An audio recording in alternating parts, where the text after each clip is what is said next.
All right, Serge, let's start from the beginning. So you grew up in Spanish Harlem, the son of Yes. Sergio Sr. and Maria George. How did that shape you? Ooh, that shaped me in every possible way. It shaped me first of all in learning how to run fast from the muggers. You know what I'm saying?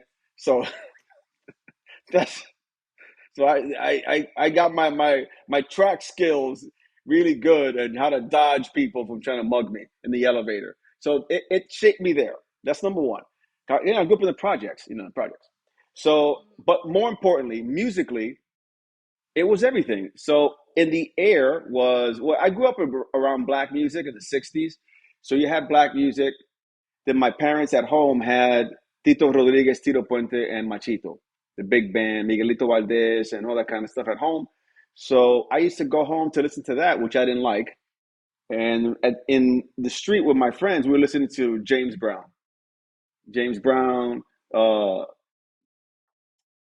the Spinners, James Taylor, because at that time, WABC radio, AM radio, was true top 40. They played everything.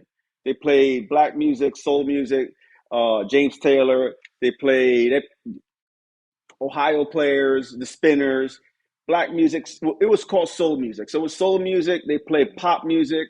They played a little bit of everything, even Tiny Tim. So I grew up in that environment of just listening to a lot of music.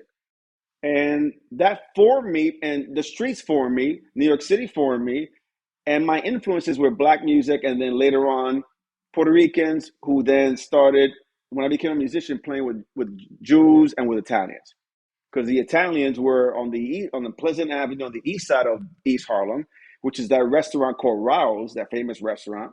It's there, the Italian restaurant is still there, which you can't get in there. It's only like 10, 12 tables. Rao's, Raos, Rao's, that they have the sauce in the supermarkets. Well, that famous restaurant is in East Harlem, and it's in the Italian neighborhood. So we grew up around Italians, Jews, blacks, and Puerto Ricans, primarily. So that's what formed me in the '60s. Musically, if I weren't born there and raised there, I would not be who I am. There's no way. That's so crazy to think about that. At what point did you transition from enjoying music to wanting to play and really like create mastery in playing the piano? I would say I was in an inclination towards music when I was maybe 9, 10 years old without playing the piano. I wanted to play trumpet, clarinet, other things because we couldn't afford a piano. This is the reality. So at home, we had a little organ that was maybe, I would say, 3 octaves or so, and it only played one note at a time. If you played two notes, it would cancel out. So it wouldn't play two notes. So I would just be able to play, but I learned the basics of playing on a little organ that was like 2 or 3 octaves. And so music was in my life. I decided to want to become a musician when I heard Ray Barretto when I was like 13 years old. Again, I was a fan of black music, but I didn't want to become a musician per se until I heard Ray Barretto Indestructible when I was about 13, 14 years old. And then that's when I said, wow, I really want to play in bands and I want to be able to be a musician. And I love salsa. I wasn't into salsa before until that point. So I would say that song formed me and inspired me to want to get involved in music, primarily salsa music. And then I started to try to get into a piano. I got some piano lessons. My mom and my dad saved some money for me to have some piano lessons in Gimbals on 34th Street, where Macy's is. It was called Gimbals. They had a piano uh, school, like on the second floor of a mall. So that's really where I learned how to play the piano first in that place. That is so crazy to Yeah. hear you talk. So, okay, you hear this song, it changes the trajectory of your life. Did you, like, at that point in time, did you see or envision, you know, the lengths that you have gone in your career? Did you even have an inkling at that point, or was that even a goal, or was it just, I want Yes. to see how, you know? Yes. It actually turned out way better than what I expected because I was just happy just to be playing in a salsa club and making money to go home in the train and pay my rent. I was for me, I was my high, my heaven was playing the corso and these very well known salsa clubs where Hector Lavoe played and all these people play Ray Barretto. So that was my goal. Let me just play in clubs for the rest of my life.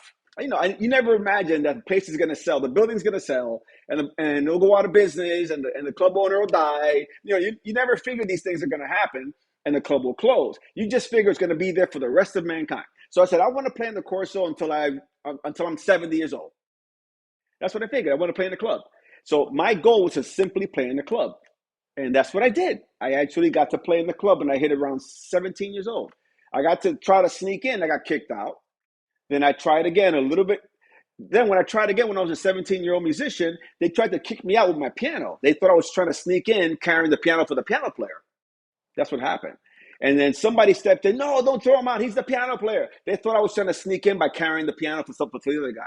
So that was actually my first time in there. They thought I was trying to sneak in. And they actually didn't let me in into the club with the Conjunto Clásico. That's a true story. So That's that so was my crazy. my goal was to play in that particular club that was near my house on 86th Street called the Corso. And I got to do it. And I was like, wow, I've arrived. I've arrived. And then what Then life happens. then happened? then Then life.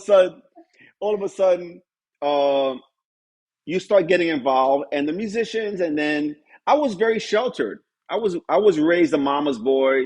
I didn't go out. I wasn't really allowed to go out and do anything. When I went to the band rehearsals, my dad took me, my mom took me, so I was very sheltered. So here I am in a band, started playing with these guys, and I'm starting to see drugs. People passing around drugs. I'm like, what is that? It's like, I'm not gonna do something like that. You know what I'm saying? Yeah. So then drugs, and then they didn't want to pay you, and all these things started happening. And then the realities of the business started hitting me, and that started to sour things. And all of a sudden, I'm like, well, maybe this wasn't all that great as I thought it was. Yeah. So yeah, then the business started kicking in and dealing with people and the vices of that era, which was a lot of drugs in that era. We're talking Yep. about the 70s, a lot of drugs in New York Hmm. City. Yep. And so I guess my question would be, you're seeing all this for the first time. And I imagine that you had, a good head on your shoulders to stay away from that. Like, that's not Yes, gonna lead never tried, anywhere. never in my life, never. That's awesome. And then how did you make that transition from musician to producer? Ooh, that's a jump of 9 years. 9 years. I would say I was cutting my teeth as a sideman. At that point, I left that band and I started playing as an independent sideman from little bands locally to Willie Colon to Tito Puente Latin Jazz Ensemble. We're touring with Celia Cruz, with Machito, like a 3 month tour of Europe.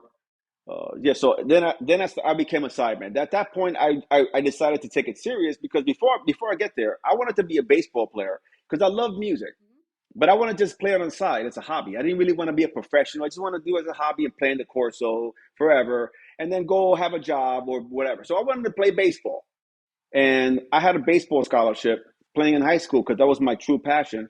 And in the playoff game for Murray Bergstrom High School, I got hit by a fastball on my left wrist, and I broke my wrist, and I lost my scholarship. I was my to Long Island University to play baseball. So at that point, I'm like, okay, I'm playing music on the side here. I don't know what I'm going to do with my life. I really wanted to play baseball, and then I also wanted to be a mechanic for airplanes. At that point, as a main job, I took the test for aviation high school, and I knew all the answers. I was brilliant because I wanted to be a pilot. I wanted to be an aircraft mechanic, and then when I was on the train going back home after the test, I was really one of the first to leave. I'm like, man, I must be really smart or something's wrong because I left really early and the test was still going on. So I'm on the train after the test of this school that I really want to get into.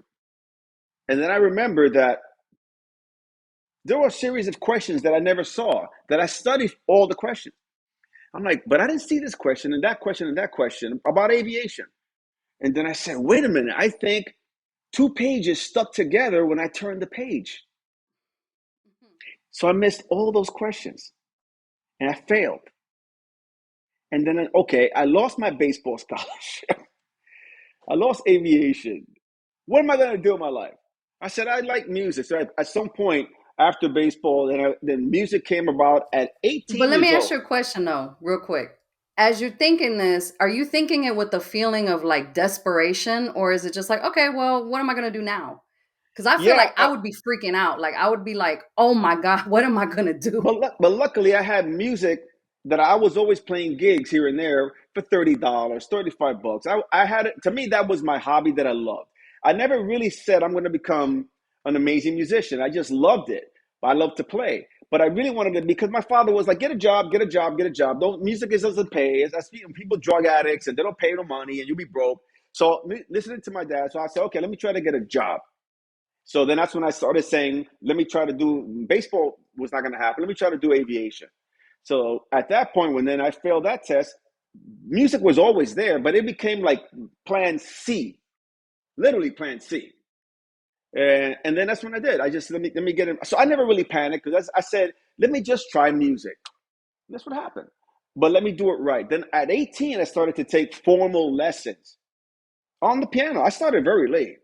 And that's when I got a private teacher. And later on, then I went to university. I auditioned and I got in.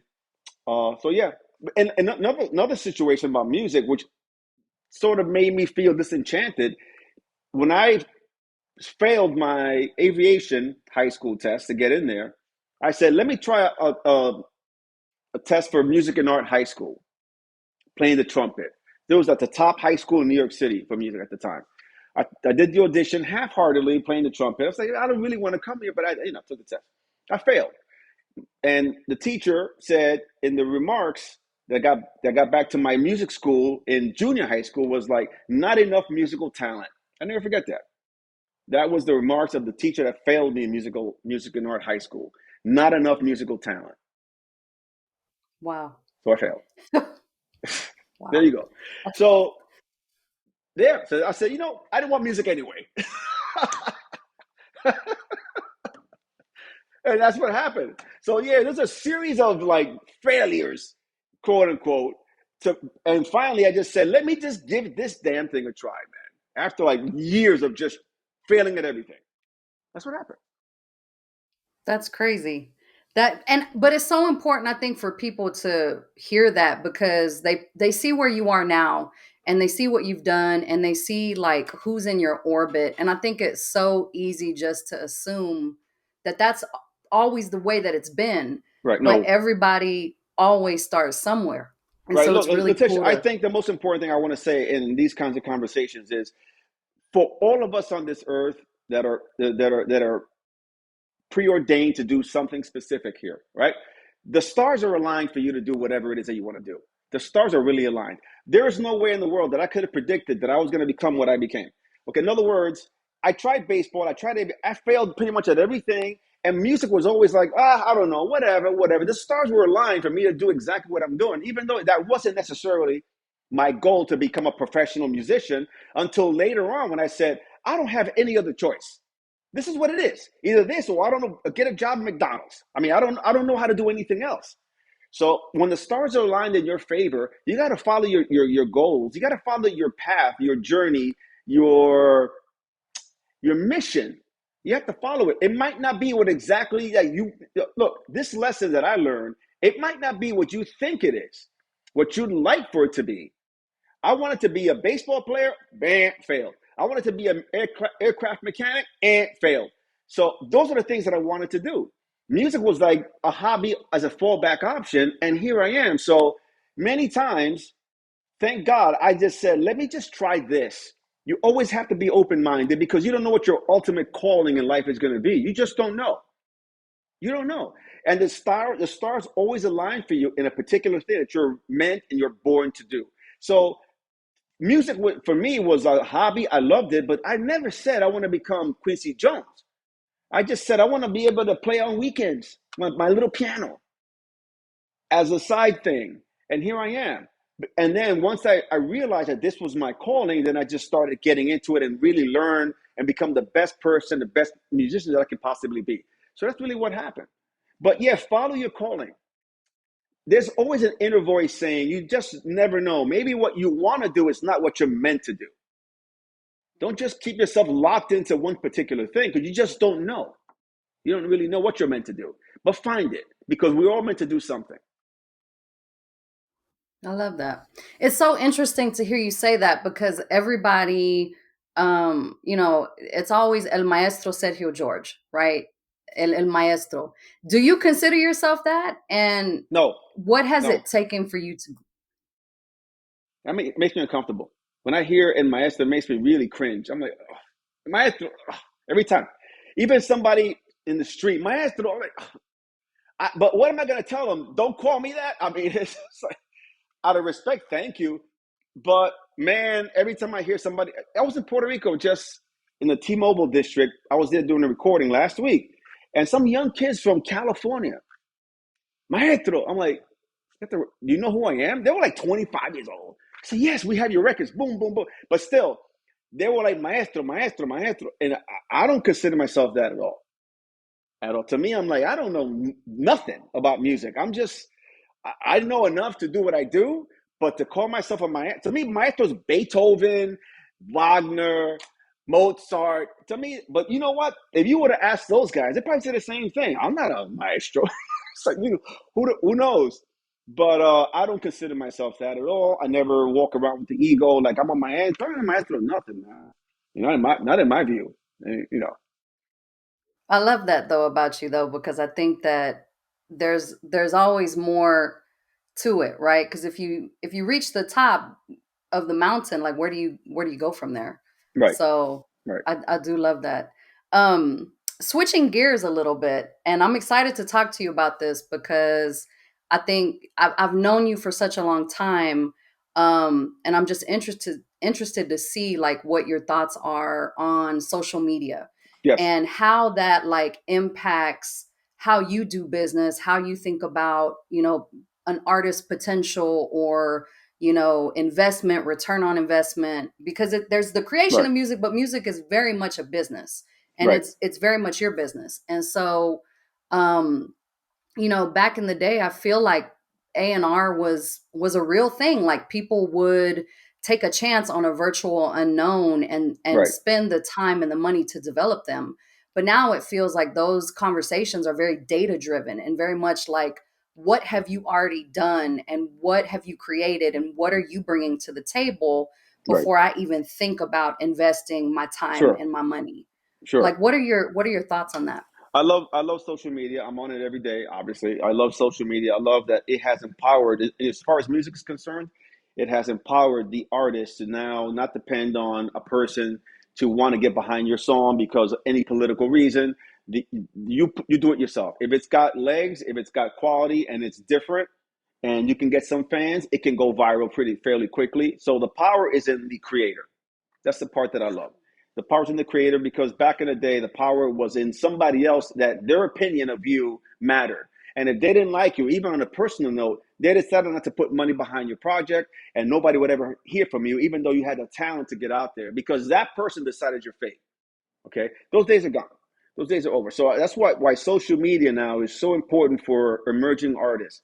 Where it's negative is it could be corrupted and manipulated where people now with bots and buying views and YouTube views and buying Instagram fans, and all of a sudden, an artist with a guitar that nobody's ever heard of has 2 million fans, and I'm like, there's no way. Just and the comments have like 100 comments. There's just no way. But these are things that people fall for this kind of stuff. So there's a lot of smoke and mirrors out there now when it comes to artists promoting themselves. And also, it has made it easy for anybody, literally anybody, to become an artist. You don't know, I mean, filters, auto tune, you just don't know who's real now. So it's hard to really. So every time now I meet an artist that impresses me, I am forced to say, okay, call me on FaceTime, sing for real, because I don't know if it's real.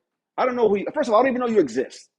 On top of that, and I don't know if you can That's sing for true. real. So yeah, I mean, there have been artists recently that I've had them go on FaceTime to let me know that they're actually a person that exists. It's not a fake.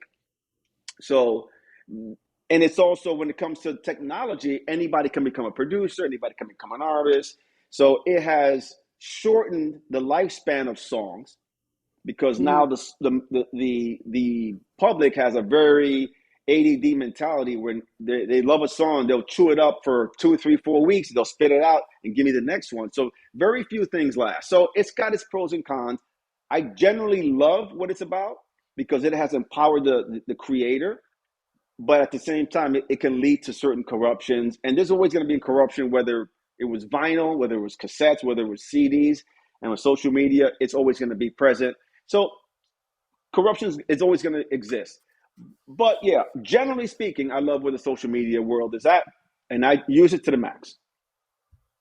I love that. Thank you for sharing that because that's not, I guess that's not the way I was thinking about it. I was thinking about it more like, because now there's, I feel like more, like you said, opportunity for people to become an artist.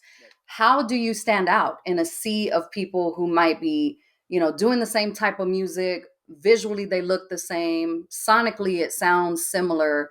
And it's like, me, pick me. Right. How do you like genuinely get people to stop and pay attention to what you're doing? Because, like you said, it's like nowadays you have less than 15 seconds to Right. make a mark. What's the needle in the Um, haystack? But Letitia, it was always that way. Even when there were labels and a traditional system that was set up, a lot of artists, most of them failed anyway, to be honest. And then the really, really top ones succeeded because they had a different proposal for the public, for the consumer. So it was always the same. Now it's magnified times 1,000 maybe, but it was always the same deal. The negative is people start to do stupid stuff and try to just to get attention to bring traffic to their music. They literally would do anything, and I mean anything, to try to get attention. So that could be the negative part about it. But again, that doesn't make you last. Okay, that might get your attention, it gets you clicks, it gets you clickbait, it gets people to want to hear your music, and they laugh at you and they'll say, "Oh my God, look at that guy's video." Then all of a sudden, 2, 3 months later, you disappear. So that doesn't give you longevity. So it boils down to you still have to have quality. Now, quality is subjective, but you still have to have something that the people are going to want to consume year after year. Thank you for that. I love that.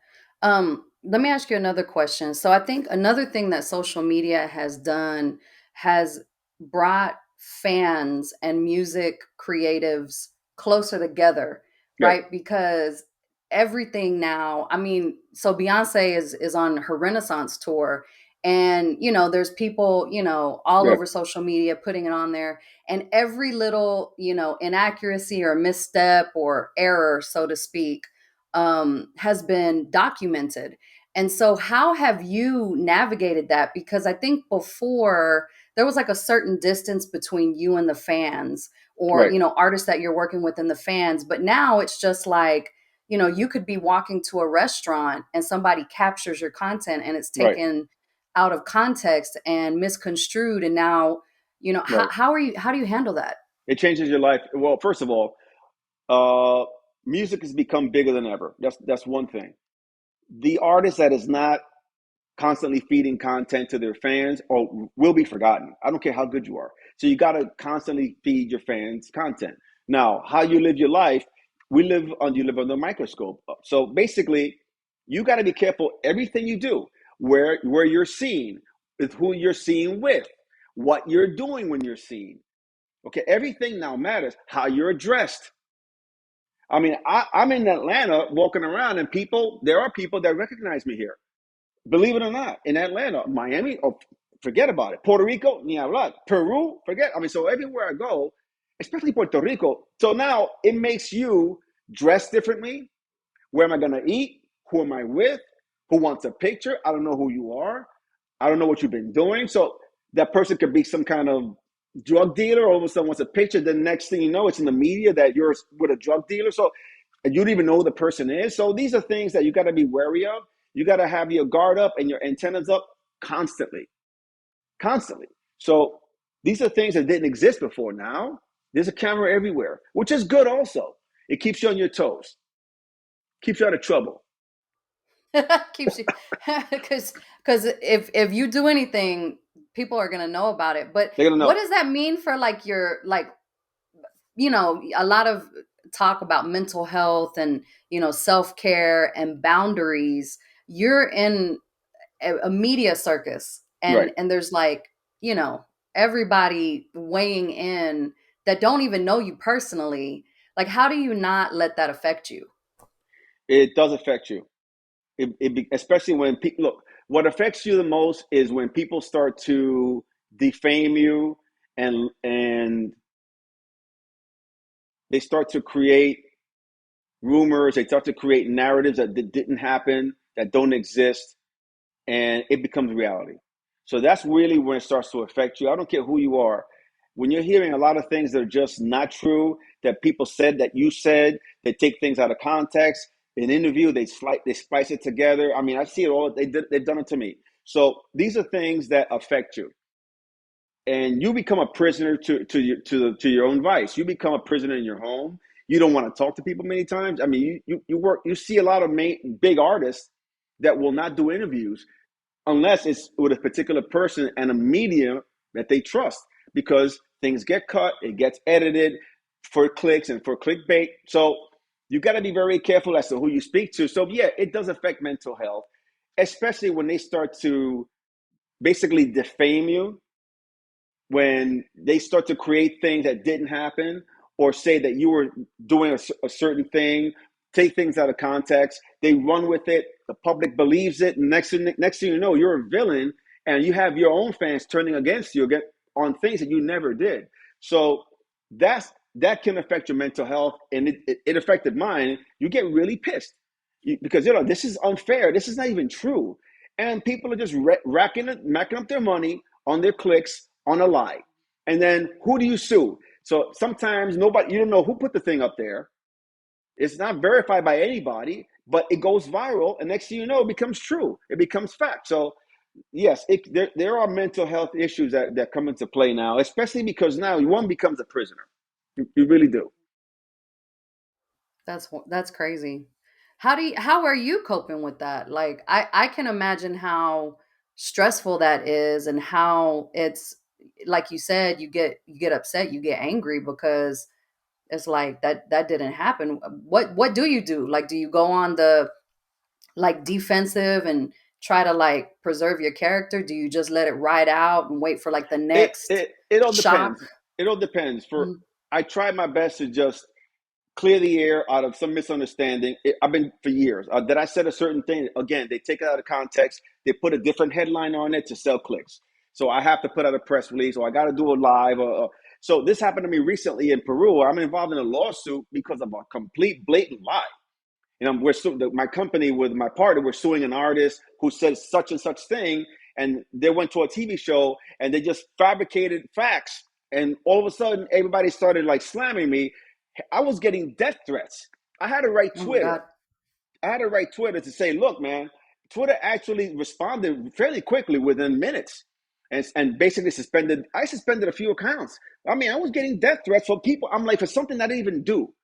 That was a complete fabrication from some media over there, and then all of a sudden they took the ball and ran with it. These things happen.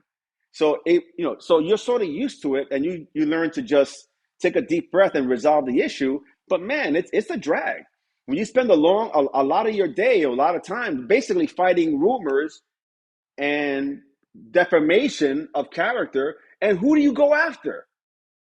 I mean, who said these things? And nobody puts their name on these things. It goes viral, nobody checks, and the platforms that post these things don't check. So yeah, that becomes a problem. So how do I deal with it, man? It's hard, the best way you can, but you can't be getting lawyers and suing everybody. You be in court every week. Yeah. And that's the tough part, I think, about this particular industry, because if we were in the business of selling shoes, that's an inanimate object. It doesn't have feelings, it doesn't have a family, it Right. doesn't have all of the stuff. But a lot of times the product is the person, or Sure. the service is the performance. And it's wild to me how people, like, behind the computers and on their phones, get this, like, boldness and this audacity. Amazing. it's Amazing. it's it's crazy to me. So it's And wild the to. biggest drag for me personally, as a Latino and as a man of color, the biggest drag for me is that you have your own people behind the keyboard start insulting you racially. Racially. I mean, you black this, you black, you negro this, black stuff, black. I'm like, then I'm looking at the profile of the person. I'm like, bro, are you a German or something? I mean, you ain't no freaking German with blue eyes, my man. So people really go there, and I never really had white people in America do that shit to me, man. But you have Latinos, and a lot. I'm not even going to mention countries, various countries that they go there. So also, you say there's a lot of bitterness, a lot of resentment, a lot of hurt out there, a lot of anger out there, where people have to sit there and just dedicate their day to just trash people who don't even know, who did nothing to them. So Yeah. after a while, you don't take it personal at all. It's about the person. It's like feel bad for that person who's hurting, that they just have nothing better to do but just sit there and just find any way they can to insult you and hit you below the belt and things that they think are gonna affect you, which is even worse. One thing is that your music sucks, or I don't like the way you sing, or whatever. They go in any way below the belt to try to get your attention, to try to do damage, and that's the part that really sucks. Yeah. It's wild to me because I consume content all day, and there's stuff I don't agree with or stuff that I don't like.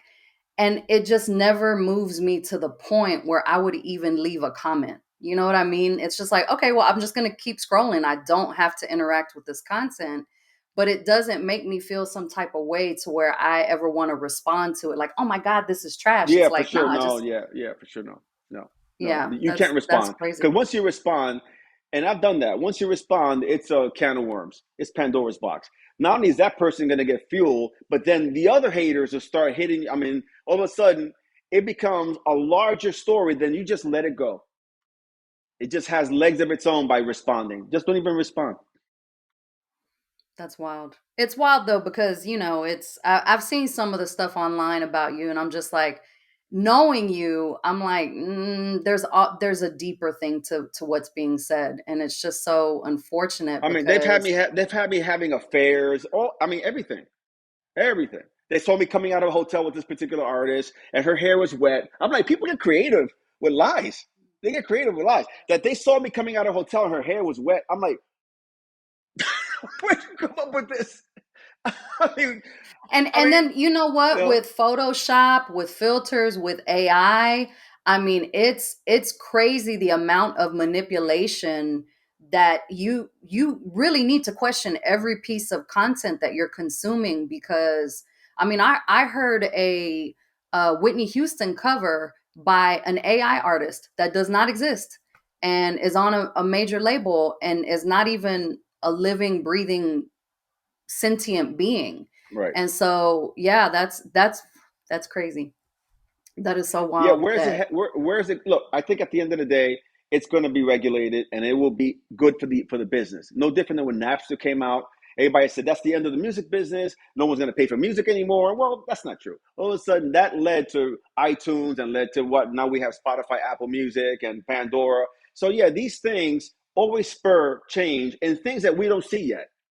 We don't see what AI is going to become.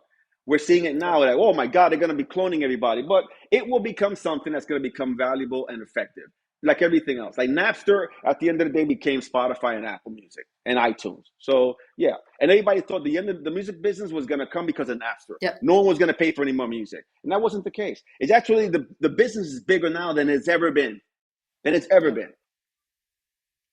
yep. And I think a lot of that too is creativity, right? I mean, the way that we live our lives has changed dramatically 10, 20, 30 years. And it's, I think those people that are able to stay at the forefront and really ride that wave and embrace the change instead of like anchoring down into what has always been, that they find new revenue streams, they find new business models, they find new Yes. opportunities. Yes. um, but it won't, nothing in life, everything evolves. And I think you see in music a lot of case studies where people didn't want it to, or people were scared of it. um, how do Yeah. I you mean, handle that?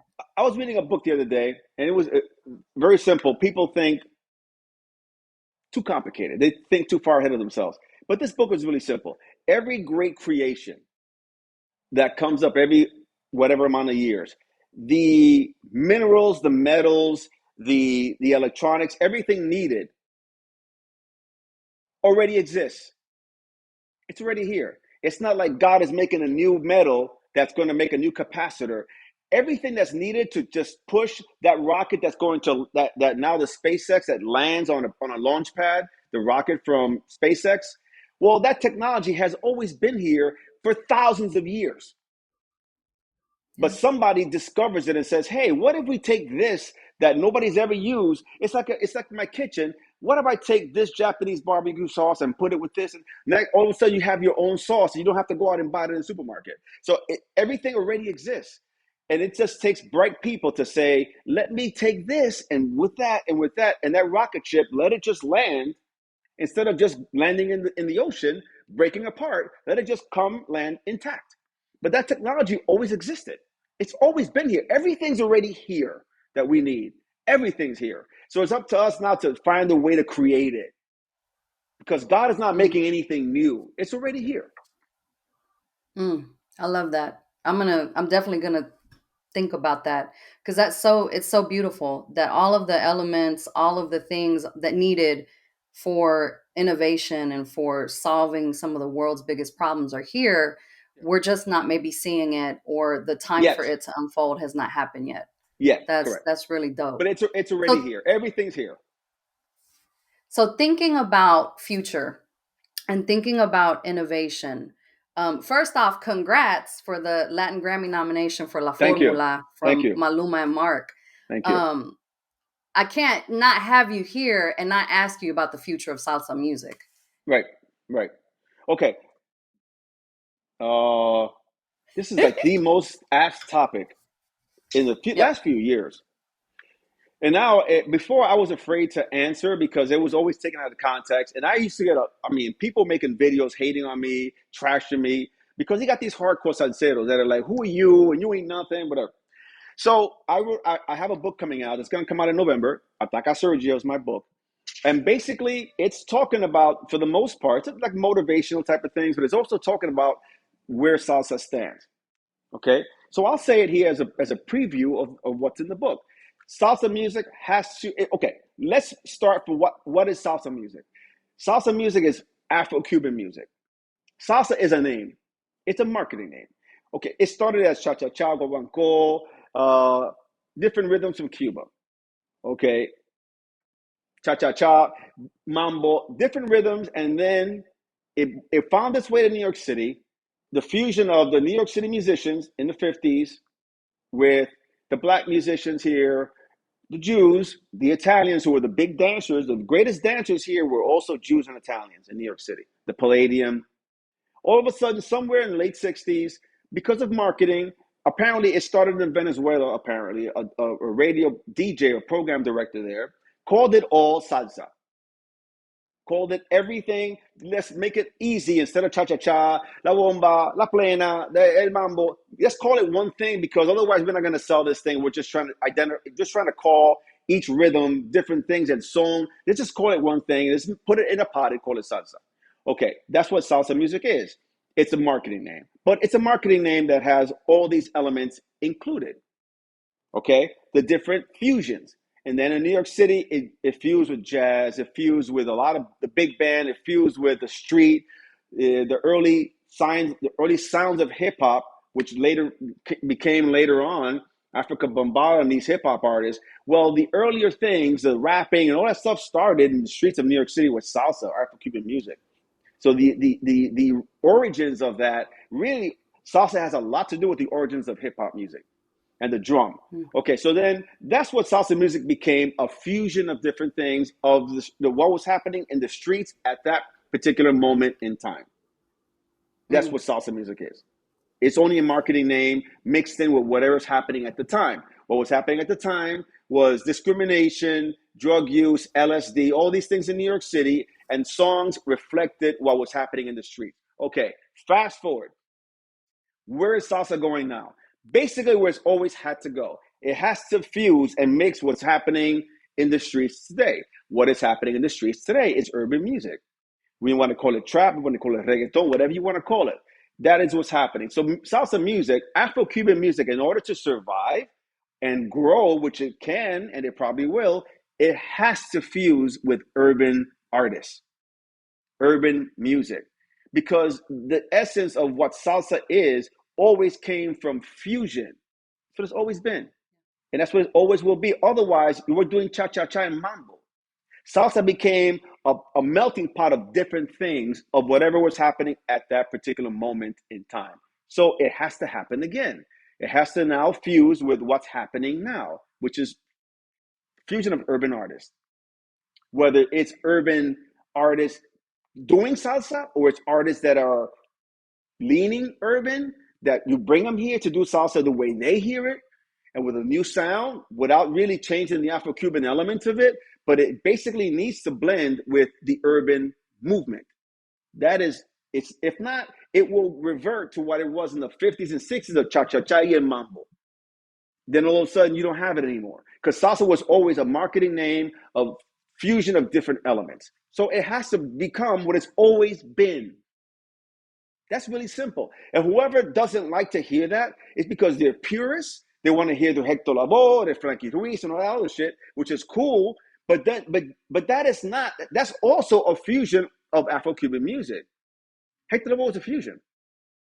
Hector Lavoe's got nothing to do with Sonora Matancera. It's got nothing to do. It's a whole different thing. It was born out of fusion. So the new things that are going to come out and blow salsa music up bigger than ever, which is going to happen, has to come out of the urban music movement. I love what you're saying. And I definitely agree with part of it. I love the idea that, salsa in its essence and the history of it, it's always tied to the moment in which it's created, right? Yes. And so there are these key, moments where it really is representative of what it is. But I guess my question is there a way for what we think of as salsa to for a song like that to hit Yes. in that quote unquote Yes. traditional? Okay. So let me make it clear what urban music means. What I mean Mhm. by urban music is not mixing reggaeton and trap with salsa.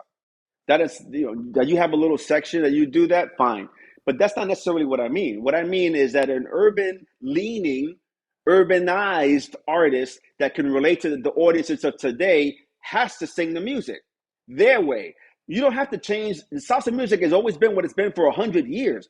Afro-Cuban music, you can't really change it because then it becomes rock. It becomes something else. So yes, keep the basis of what the music is, but the front, the person that sells it.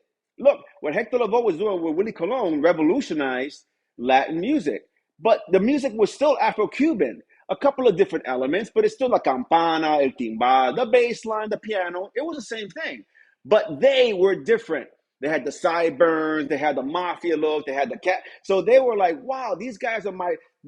Remember Shaft and what was that? Mhm. Superfly. Okay, there was Yep. Superfly and Shaft from the 70s. So that young fan that was into Superfly sees Willie Colon with the sideburns, and that was like, man, that's Superfly playing the trombone. You know what I'm saying? So Yep. that contributed to the music being identified younger and being appealed to the younger generation of that moment. It has to happen again. But Peso Pluma is not doing reggaeton regional Mexican music. The music is still regional Mexican music. Now the lyrics might be a little different, but he's different. Mhm. He's totally different. He's like a Bad Bunny singing regional music, regional Mexican music. But the music, it has the guitars, it has the bass. It's not hip hop. It's not urban with, you know what I'm saying? So the music is, the Yep. essence of it hasn't changed. The lyrics a little bit, and his image is totally different. So that's what I mean by that salsa has to have happened. That's The to have image that. has Okay. to change, and maybe the lyrics have to change a bit, or maybe the arrangement style has to change a little bit without losing the essence of it, but it's still salsa Gotcha. music. So that's Yeah. what I mean by urban. So I don't want to get it misunderstood that I mean you got to bring in reggaeton into salsa. No, that's not what I mean. No. Gotcha. No, it makes sense. I mean, there are new generations of music fans, and Yeah. they want to see themselves reflected, and they want to see their diverse reality, because with globalization, even more so now, kids have exposure to different cultures and different lifestyles and different things, and their world is not just the country or the city that they're in. It's everything, I Correct. mean, K-pop, like, is huge. I have a cousin that is obsessed with K-pop, and Yes. she don't speak the language, but she will go every time their, BTS and all these Right. other K-pop groups are coming to Texas. She's like at the concert, Huge. My and daughter's the it's same way. My daughter's the same way. yeah, My daughter, I've had to give her tickets to go to a K-pop conventions in LA. K-pop conventions in the Staples Center. Just like yep, different booths with different new K-pop groups. So yeah, Korean. Yeah. But yep, and what are they doing musically? It sounds American. They look American, like Backstreet Boys, NSYNC, young, cute kids, and the music's pop music. It reflects on yep. whatever's happening today in popular music. And they're singing in Korean.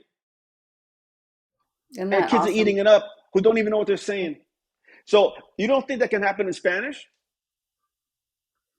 yeah, Of course it can. By keeping the music sort of retro, you don't have to have all these crazy things going on. You get because also there's a fan base out there, a lot of young kids that want to hear their older generation, their parents, grandparents' music. They want to hear that retro sound.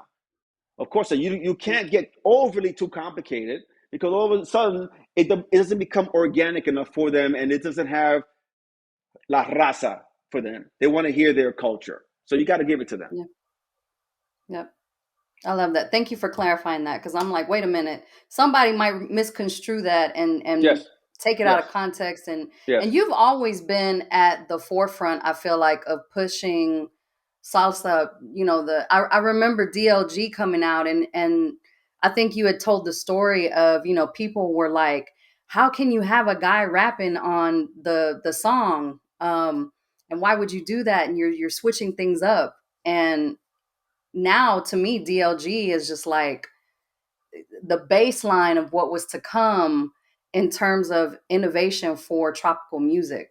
Um, so what in terms of, and I guess that is a great segue, you have been in the game for a long time, and one of your superpowers, I think, is collaboration. Is Right. that you are never, the Sergio George sound. Like, you're always thinking and innovating and working with new talent, new artists, new singers, songwriters, producers, and it's never, there's no ego with it. Like, it's very abundance. How do you do that without, thinking, oh, somebody's going to replace me?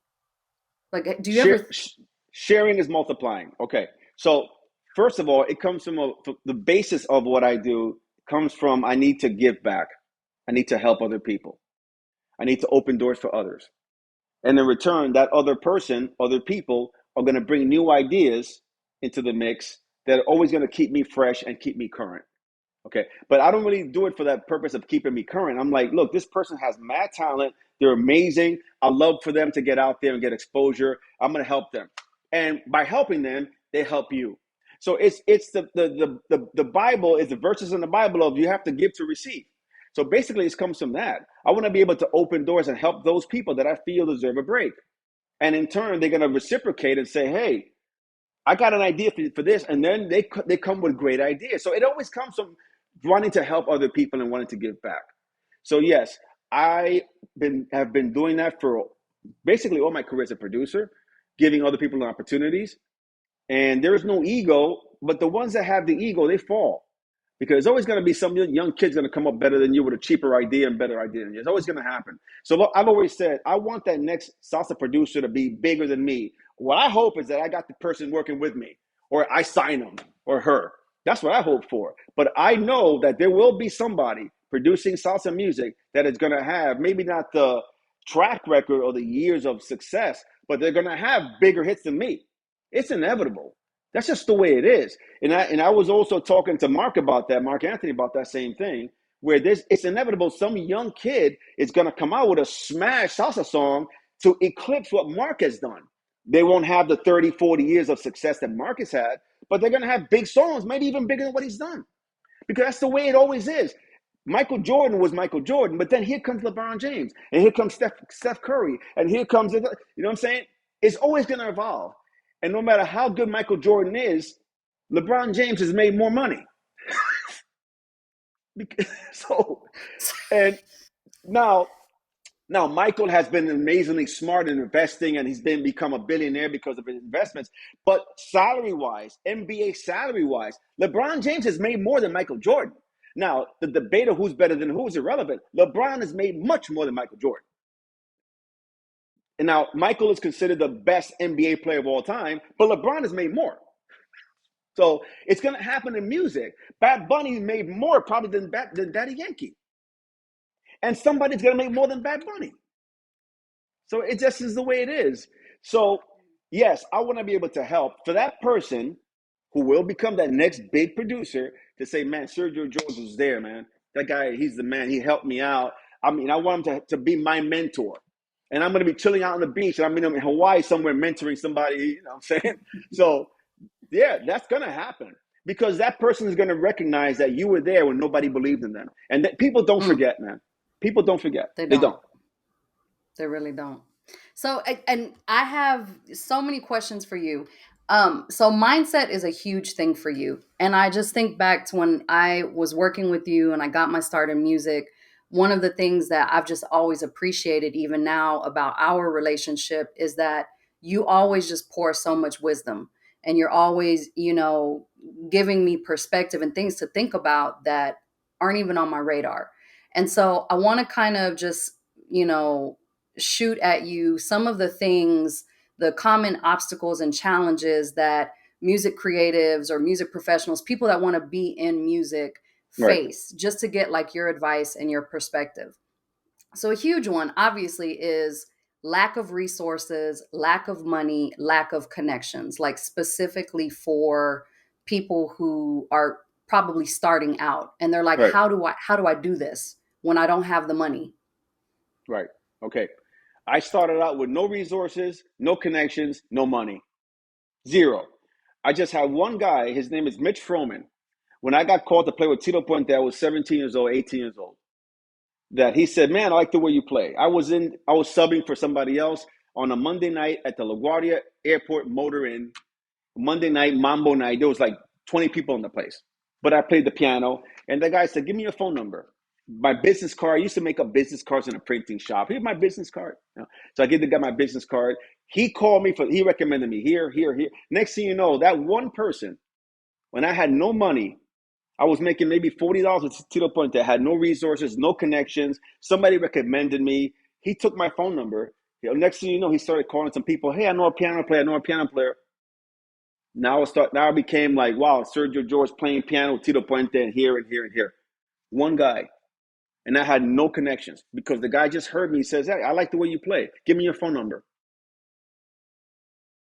That's how it worked. Hmm. Okay. You don't need money. You don't need connections. You just need talent.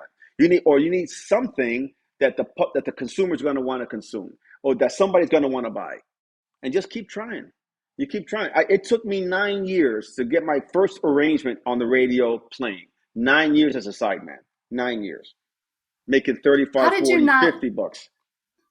Okay, so during those 9 years, did you ever have a point where you felt discouraged or defeated or Yes. impatient? All the time. All the time. All the And time. so Let me tell how you, did you deal with it? the impatience led me to become a producer. The impatience. Because when I was playing with Tito Puente's Latin Jazz Ensemble, I got fired because the other piano player, they wanted to put him back in the band and sentimental reasons, they fired me. So they fired me. It was my best job ever. I got paid good money. I had my own room on the road. We traveled business class a lot of times. And I was like, wow, I've reached my best gig after 9 years of trying. Finally, I got a good gig. And I got fired unjustly. Got fired. So then I said, I'm done. I quit. I'm sick of this. There's nothing else I could do. I can't go back to playing with these cuchi frito shitty bands in New York City. What am I gonna do, man? I can't go from making $300 a show to making 75 bucks, and have my own single room per diem. And I'm like, man, this is the best job in Latin music. And I got fired. What am I gonna do? So then I got a phone call for recording. I got recommended because I had some knowledge of the studio console of engineering.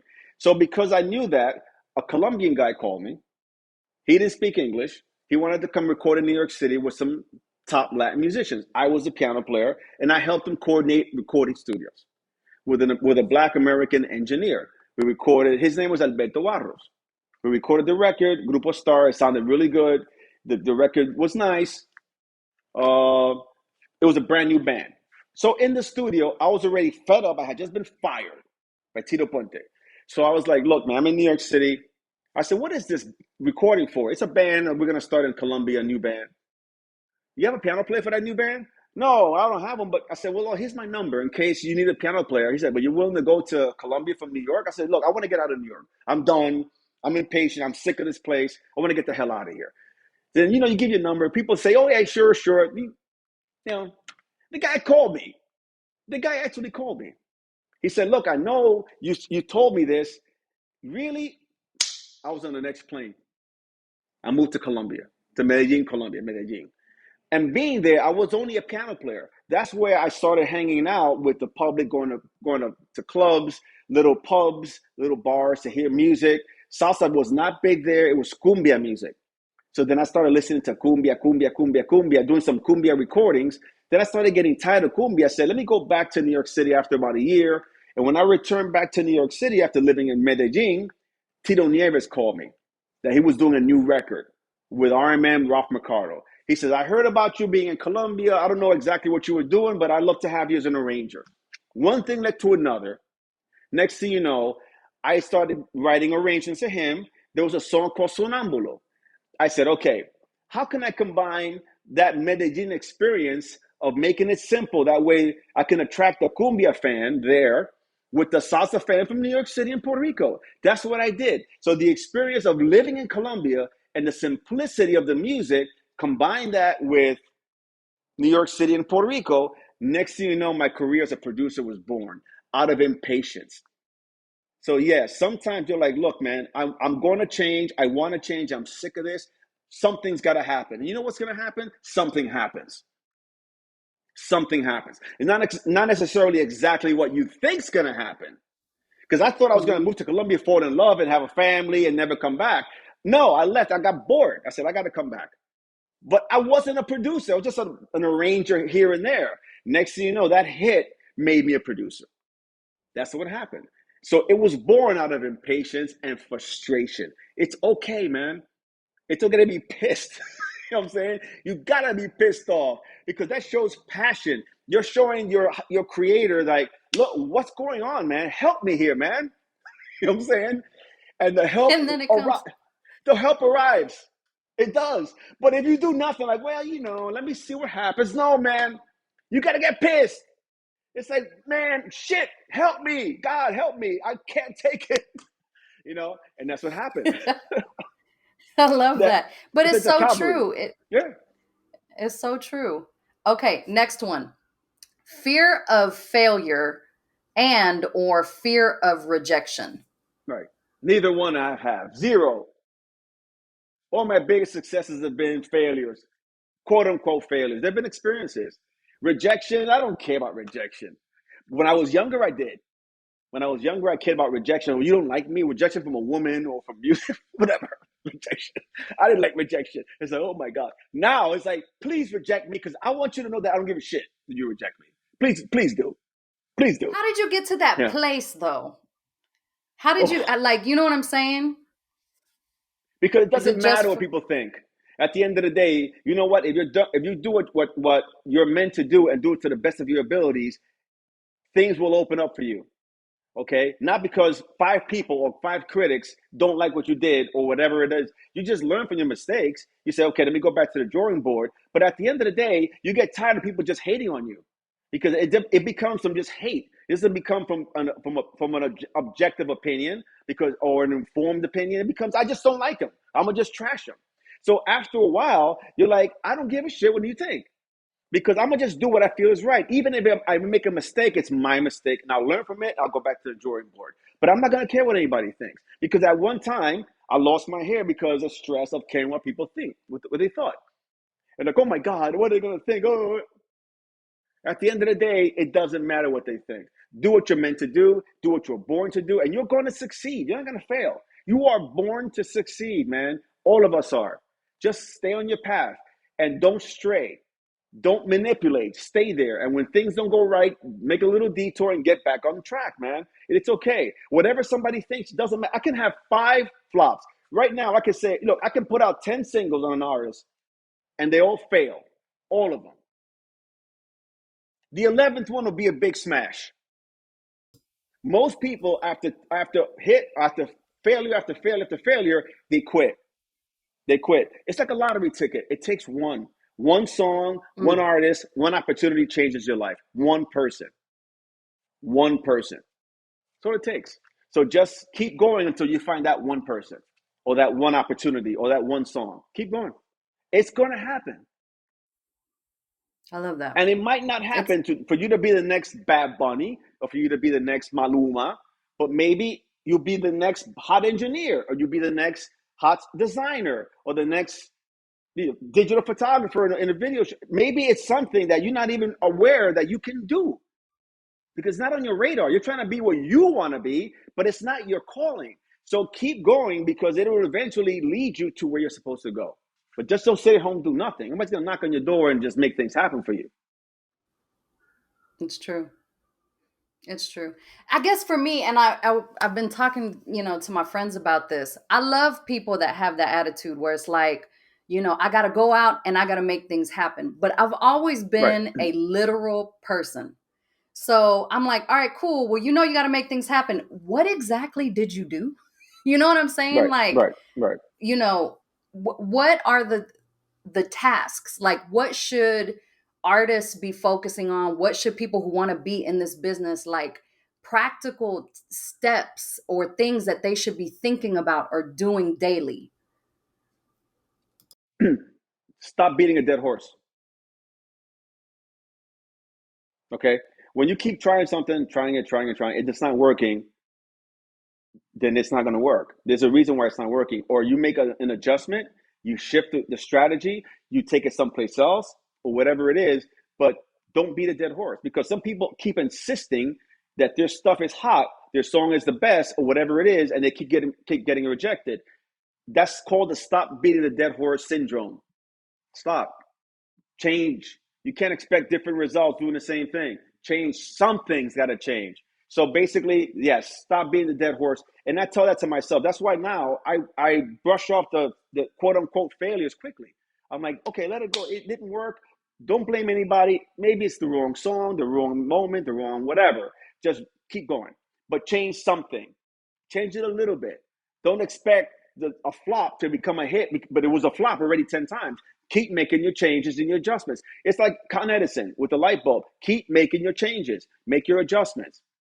And that's okay, but don't keep doing the same thing over and over again when it's not working. So I would say my advice to young people out there is stop beating a dead horse. If you keep trying to do something, you're not getting any response, it's because people don't want to hear it. Do something else, another song, another idea, or market it differently. Do something else. You just got to stop doing what you're doing when it's not working. I love that. Thank you for that. Um, how do you, so speaking to someone who has had success, and obviously, the next time you come out with something, you want it to be even more successful.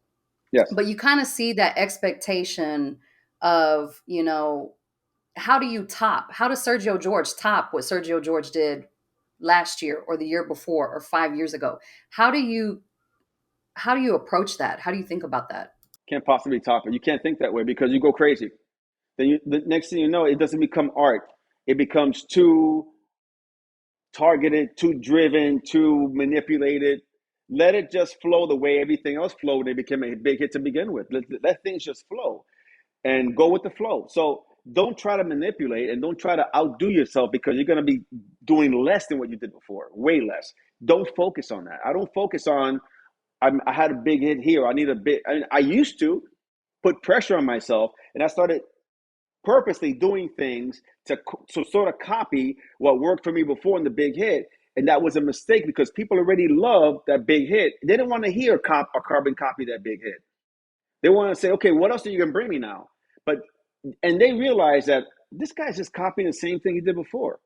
So then you lose credibility. So give people different things, slightly different things. Let people know, hey, I'm trying to innovate. I'm not just resting on my laurels here getting lazy. Because the public does know. That's another lesson. The people do know. People are they're not musicians. They're not necessarily musically educated, but they know what they like. They know when the rug's being pulled over them. They sort of know, or under them, or basically the curtains being pulled in front of them. So the public does know that you're trying to take them for suckers. People know, and they also appreciate innovation and when you try. And even when it doesn't quite work the same, they will give you kudos and brownie points for trying something else, opposed to doing the same shit. So, and people do know. People know. So don't take the public for suckers. That's why I say don't rest on your laurels and don't feel the pressure to outdo what you did. On the contrary, it's fun because now the pressure is off. Mm. People know who I am. Now all ears are listening to what I'm going to come out with. So any little crazy stuff I can probably get away with that I could not get away with before. Because now their ears and their eyes are all on me. So it gives me more leeway to do different things. I love that. I have a question. So you have worked with so many different people. What are some of your top memories that you cherish? Oh, a lot of them. A lot of the top memories. There was I was talking to Ruben Rodriguez, the bass player, my compadre. We were recording in Puerto Rico last week. I was telling him about one of the most beautiful moments I had in my life was I was performing with Mario Bausa, legendary Mario Bausa, and Graciela. We were in Helsinki, Finland, for the Hesperia festival, music festival. So we were there for a week rehearsing with the Finnish jazz orchestra. They were going to accompany Mario Bausa and his rhythm section that I was a part of in this big show. So we were there rehearsing with the Finnish radio orchestra and Mario Bausa with our rhythm section. It was like five of us. So it was Finland, snow was up to here, cold as hell in January. So we were going to eat something with Mario Bausa, the band. One of the during the week after the rehearsal, we went to have a couple of beers and to eat something there in a restaurant. We got there around 7 o'clock. Next thing you know, it was 12 o'clock. We were closing the place because Mario Balsa started telling us all the stories about the 20s, the 30s, the 40s. I Love Lucy, the racism, the discrimination. We were like, oh my God, this guy was a. I should have. If there were iPhones, I would have been like having that voice memo. This guy was giving us 5 hours of history of life, Latin jazz, big band, his experiences. And then after we left, we started throwing snowballs at each other, at him. This guy was about 85 years old. We started throwing snowballs at Mario Balsa. Then he passed away later on, but that was such a beautiful moment. And the most special moment, and I always will mention this, for me, was Celia Cruz. We did a Nega Tiene Tumbao. It was one of her biggest hits. She was happy. It was a success. Then we were going to do the follow-up record.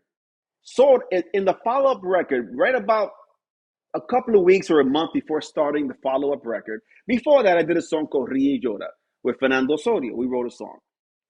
That I said, let's get together, write a song called Ríe y Llora about. I just had that hook in my head. Ríe y Llora. So then we wrote a song about that. Then 3 or 4 months after that, I get a phone call from Omer, the manager, Pardillo. Omer says, look, nobody knows. It's going to become public pretty soon. Celia has cancer and it's terminal. It's terminal. So it could be a matter of months. So we have to hurry up and do the record because she wanted to do the record. Then Celia in the studio came over to my house. I was in Bergenfield, New Jersey to record her last record. She knew she was dying. And she was telling me, Sergio, let's hurry up because I need to leave this record before I die.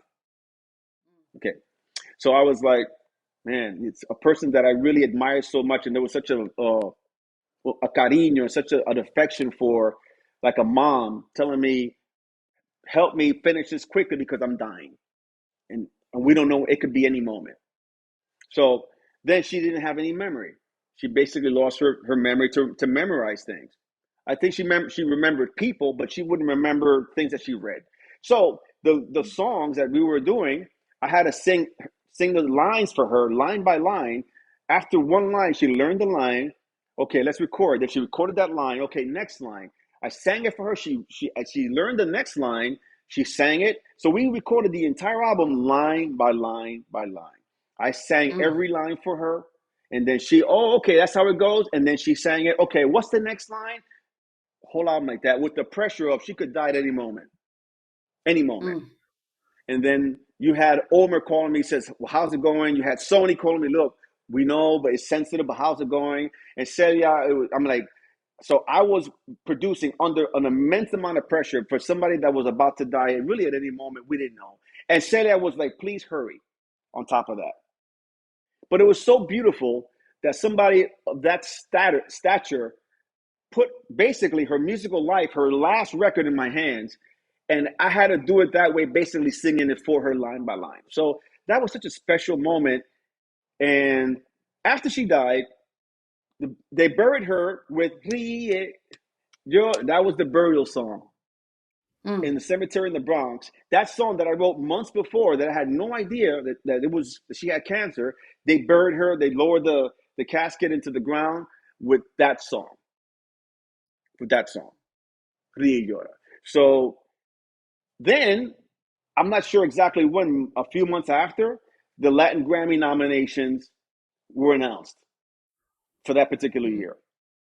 I was the most nominated person. I believe I had 10 or 12 nominations. I said, this is what Celia left me. She left me, this is regalo del alma. This is my gift. She left me mm. this gift. I got about 10. I was the most nominated performer of that year, the Latin Grammys. Celia left me the gift. And she won the Grammy that particular year. Mm. So that is one of the most beautiful things I've ever had to go through in my life. Bittersweet, very sad, but also it was a blessing to be part of that. Oh man. Mm. That's just so like you feel that, you know what I mean? That's crazy. Where do I go from that? What question do I ask after that? Um in your own words, speaking about, Celia and just kind of what she Yeah. left behind. What are you leaving behind? What is your legacy? Ooh, I don't know. Uh, there's still a lot more to do. There's a lot more to do. I know there's already a good legacy, important, but it's not. It's not really yet where it's got. I gotta now be the architect of this next wave that salsa comes back in the midst of all this urban thing around the world. So I gotta be the architect of that. So until I accomplish that, it's not. I didn't do it. It's not. My legacy won't be cemented, man. Until I'm like, this is a guy that 40 freaking years. You know what I'm saying? Every time salsa was dying, he bought it back. He bought it back. He bought it back. So basically, that's got to happen. That's got to happen. Hmm, So that's I my love that. legacy. It won't be. It's still being written. I'm not happy with it yet. I'm not. Well, I'm not. I'm happy with it. I'm grateful, but I'm not content where it is yet. Not yet. I love that. I do, because you know what? I think that's what keeps us going, right? And it's an artist that I work with, he always talks about dying empty. That I've given everything that I can give and I've done what Right. I can do and I've used my gifts to the best of their ability and I've left it as much as I can out there and nothing went with me. Right. So that's awesome to hear you say that. Um Yeah, and you will know. Look, you will know when it's time to step away and say, "Look, I did everything I set out to do." You're gonna know, and you also know mhm. when it's not done yet. My work is not done. It's not completed. It's not completed. I love it. I love it. Because I was thinking about that too. I was watching the David Beckham documentary, and he was talking about how there just came a season in football where he was like, "Oh, this feels different. My body feels different. I think it's time Right. Right. for me to retire."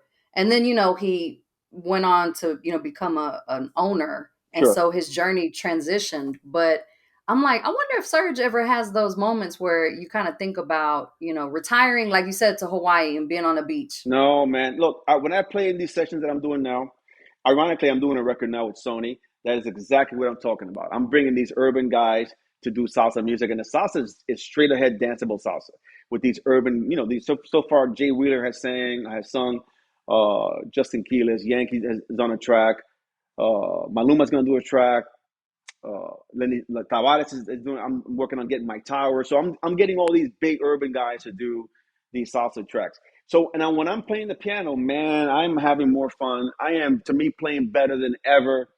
I'm like, the groove is there. I'm like, I'm telling you, it's like, no, I'm only hitting my stride now. I'm only hitting my stride. I'm still like there. I'm not remotely near the top of the mountain. No.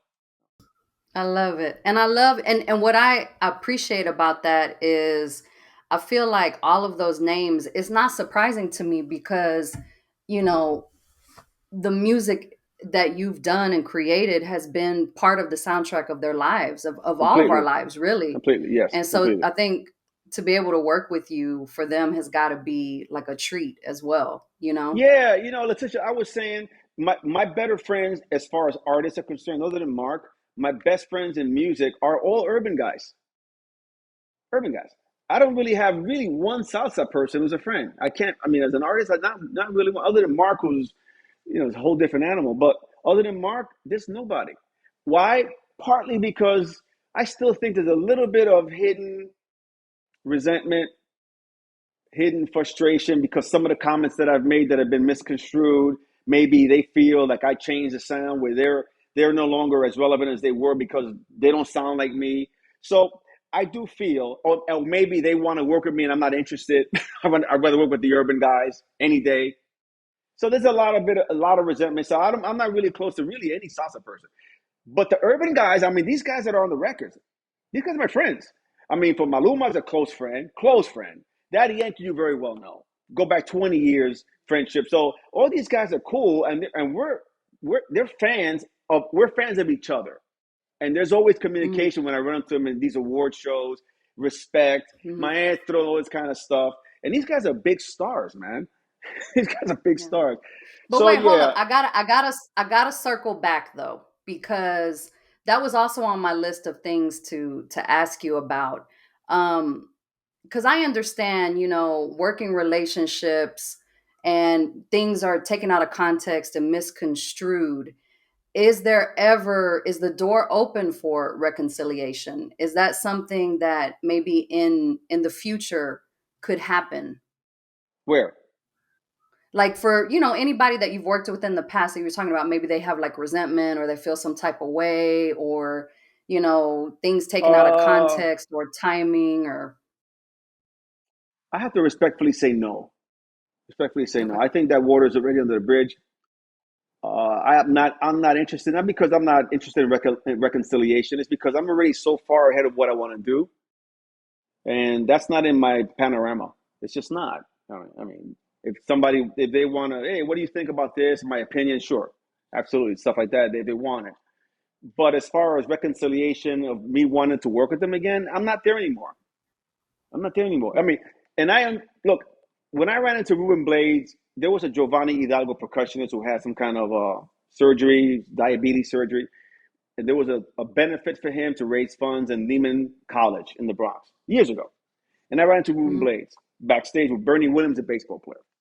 So I said, Ruben, man, I'd love to make a record with you, salsa and this and that and the whole thing. The way I hear it and the whole thing. Ruben said, yeah. And it got me a little bit upset at the time, but I understood later.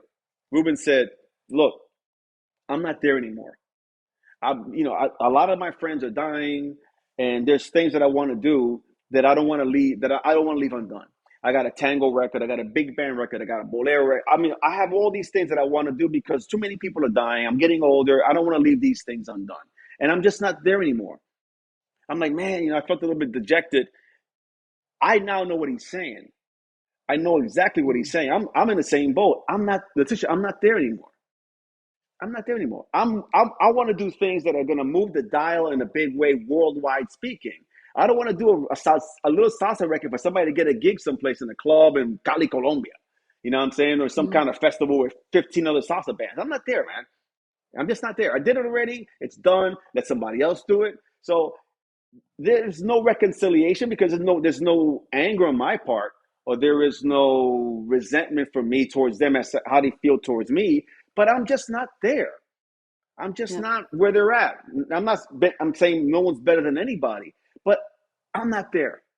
I can't make those records anymore. I don't know how to make a record like El Canario anymore or Tito Nieves Yeah. anymore. I just don't know how to make those records. I just don't because I need to hear a rapper. I need to hear chanteo. You know what I'm saying? Yeah. Now I don't hear But somebody chanteando. but you know what? Not only musically, I think that that makes sense just human being wise, Yes. that Right.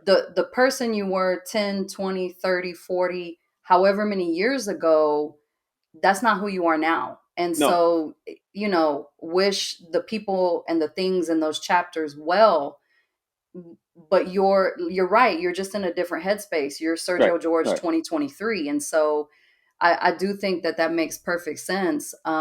Yeah, and all those But I groups want are still they're still singing the songs from 30 years ago, and they got gigs on nostalgia. It's a nostalgia tour, which is fine. They're paying the rent, they're paying the bills, their mortgage, whatever. That's fine, but that's not my responsibility right now. That's not my calling. I don't think I came here to just do that. I think I'm here to just push the envelope and take it to that next level where it hasn't gone before, or to expose it to bigger audiences. That's not going to happen with nostalgia. That's what I'm trying to say. No, I feel you on that, and I think it's you put it so beautifully, like my calling and where I'm at and what I'm focused on, and it's a okay to just be in a different space, Right.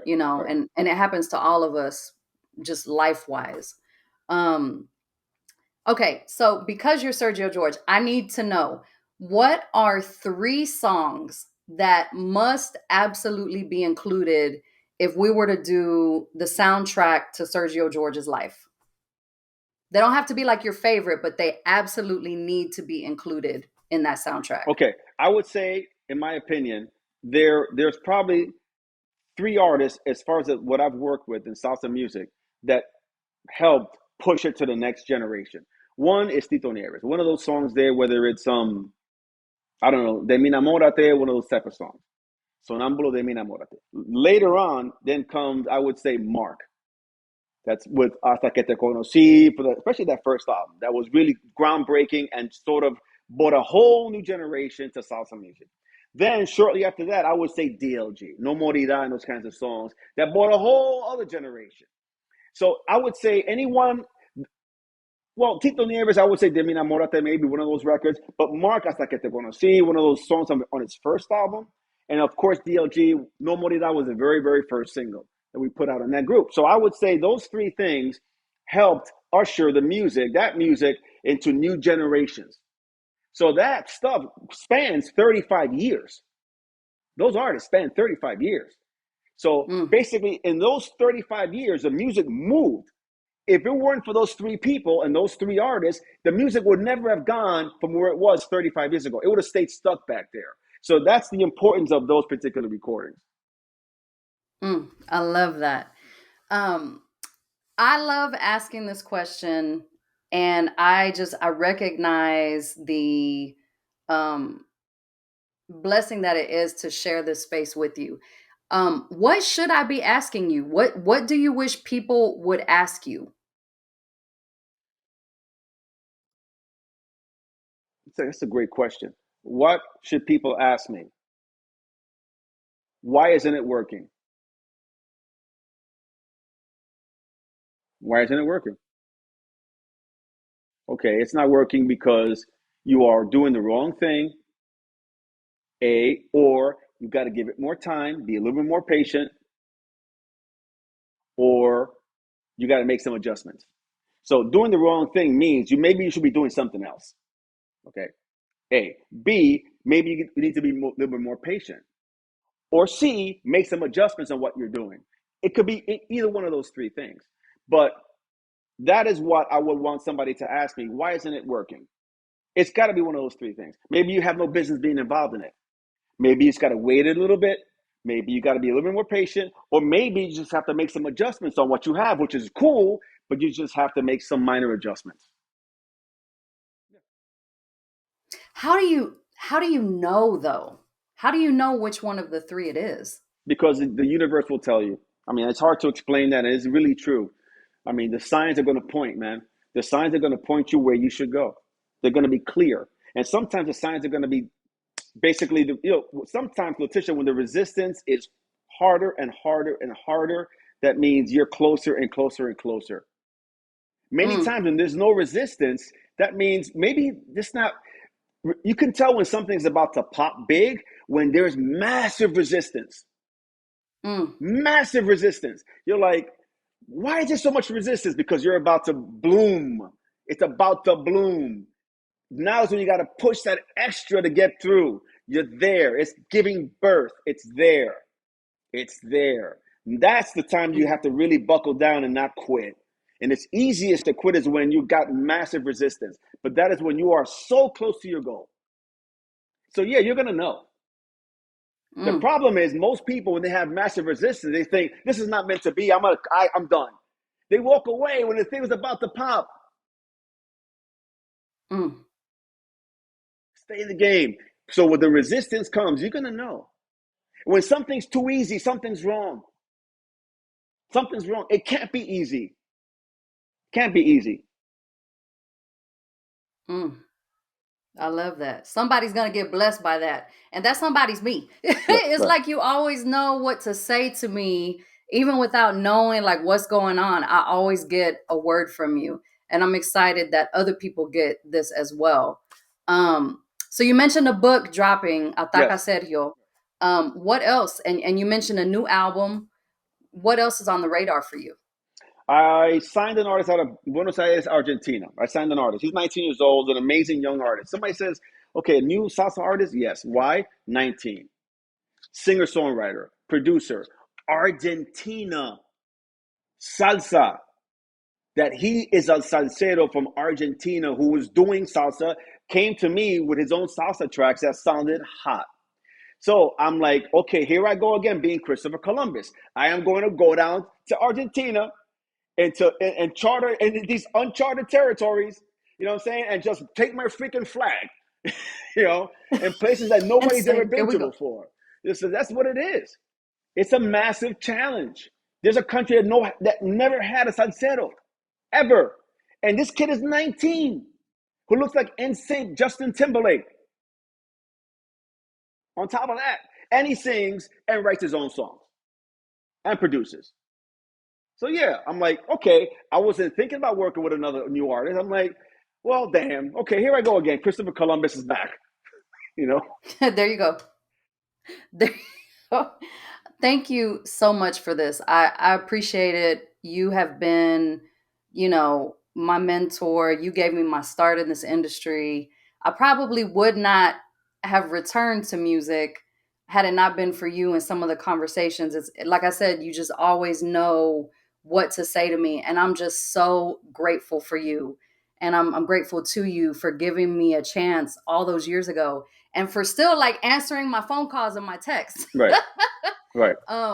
Because it's a lot of people that don't do that, and it's one of the greatest blessings of my life and my career to be able to say that you know I've worked with you and Thank that you. You deserve it.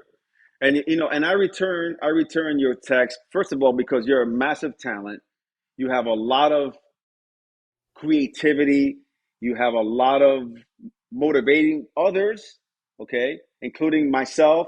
So you are somebody that deserves, everybody deserves to get their phone calls returned. You deserve the phone to be returned. You deserve the call to be returned. Okay, so you when we met, you basically took a recording company that was flailing and made it happen.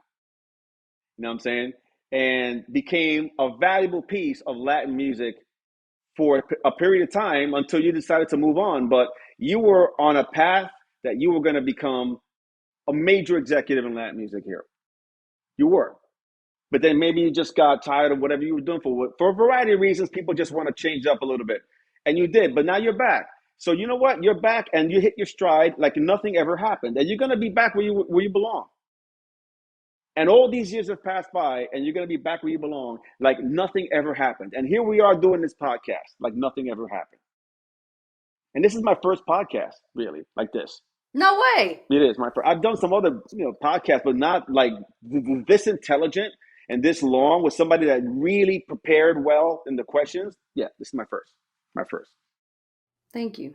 And you are the first guest on my podcast, and I received those words. I thank you for that. You don't know how much those words mean to me, and I'm just so grateful, and I'm just so excited to see how this path unfolds. Yeah, And maybe you should make your way back to Miami. you know, you're not the first person that says that. Maybe you should. You should think about it. Maybe look, not everybody belongs everywhere. And there are certain people, many of us, that your calling is in a specific place. Even though you might want to be where you're at, but your calling is not there. So maybe you should think about where everything always worked for you, because it always worked for you there. Always. When you were there, you were in Atlanta when I met you, and when you went to Miami, all of a sudden your career started to pop. So maybe that's your place. I'm gonna noodle on that. You're right. Yeah, yeah, Miami, to me, it took a while living there, but Miami is just it is a very special place.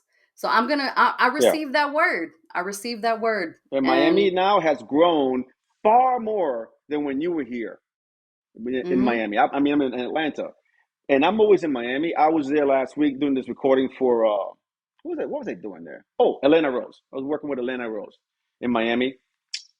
Miami now is so popping. Everybody's there.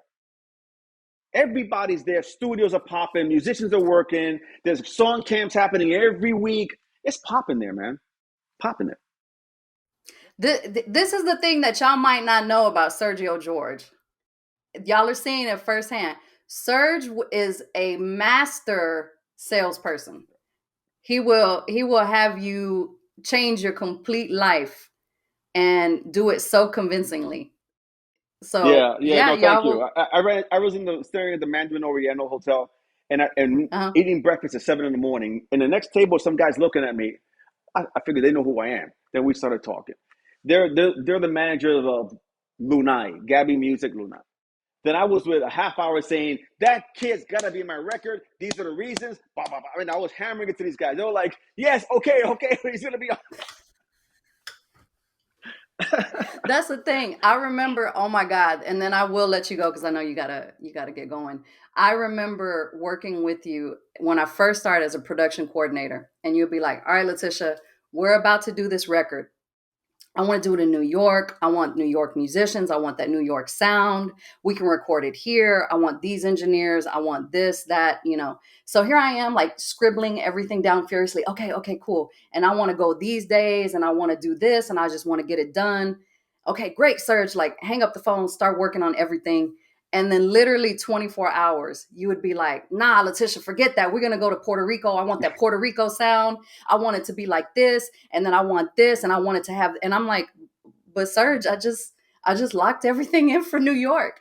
But you were always so convincing. Like you were always like, these are the 5 to 10 reasons Yeah, why yeah, this needs to happen. And I've right, always admired that about you. And I think a lot of people, unless they work with you, they don't actually know that about you, that you are right. so like you know how to Well, it's like to listen, make it's things like happen. you're the same way. When you become passionate and dedicated to what you do, all of a sudden God starts speaking through you. It takes over. It takes over. I mean, if you notice, when you're really in your flow of creating and working, you forget to go to the bathroom, you forget to eat, you forget, and all of a sudden, that is the inner God in you speaking. So basically, these are the things that you have to connect with. You have the same thing, and let that flow. And that if that means changing your mind 10 times, because change your mind 10 times, change your mind. So what? Don't let, well, I don't want to change my mind because I already said so. I changed my mind 50 times. You do. I don't care. But you really do though. You Yeah, really do. yeah. And one thing that I remember in working closely with you that has always stuck with me is I sort of was the liaison between the business side and then the musical side. And so I remember, the business side being like, well, Serge needs to deliver the record by this because, we have to get it uploaded and we've got to get this and we've got our marketing plan. And you would literally be like, Letitia, no, it's not right. It's not finished. This is my musical legacy. This is what I'm going to be known for. Right, Everybody else will move on. Everybody else can go get another job, but this is my name's on it. And so it has to be right. And I just remember always, when you're creating something. But then another lesson you taught me is you need to know when it's done. And you need to just like at some point say, okay, cool. Because you can spend forever in the studio right, tweaking, the volume and the vocals, and oh, the trombone is too loud. And so it's just so interesting to see you sit in that world and so clearly be able to navigate and advocate for yourself and for your music in that way, understanding that it's much bigger than, revenue, and it's much bigger than units, and it's much bigger than streams or Right, whatever. Like right. this these are songs that, again, people will play at their funerals, at their weddings, at the biggest moments in their lives. And so And I they will just be they I, will I be remixed. They will be remixed and played 30 years from now, yep, unexpectedly, absolutely. because that person who made that record at that moment in time was concerned about quality. Okay, the styles come and go, they change, they change, they change. All of a sudden, 30. Look, I'm hearing "Baby Come to Me" on a viral dance beat on TikTok. That's a hit all over again from James Ingram and Patty Austin. "Baby Come to Me" with a remix version. I'm like, this shit is so hot. 35 years later, 33 years later. But That's why? wild. Because at that moment in time, the producers and the songwriters were so focused on quality, music, quality.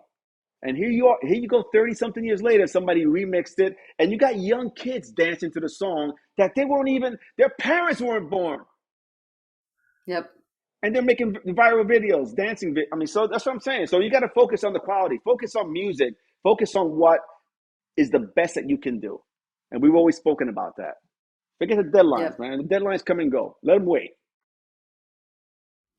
I love it. Thank you so much, Serge. I'm just so grateful. I'm excited to see, and I'm also excited for the sound bites, because people are gonna like take sound bites of you and be like, Yeah, Sergio George said that right, salsa music is, right. and it's like, well, no, you got to listen to the whole thing in its entirety. But you know He what? Take explains the himself. sound bites and get some clicks, because people people like that shit. Get your clicks too, They, man. t- I'm they, used t- to it. People just take things out of context. They put a different title on it. Whatever's gonna get you your ratings. Do what you got to do. yeah, it's like Sergio talks about the time he was having an affair with somebody, and like, what? Nah, anywho. But thank you so much, You're Serge. welcome. I You're do welcome. appreciate it. No problem. All right. Okay, we'll talk later. Thank you for the interview.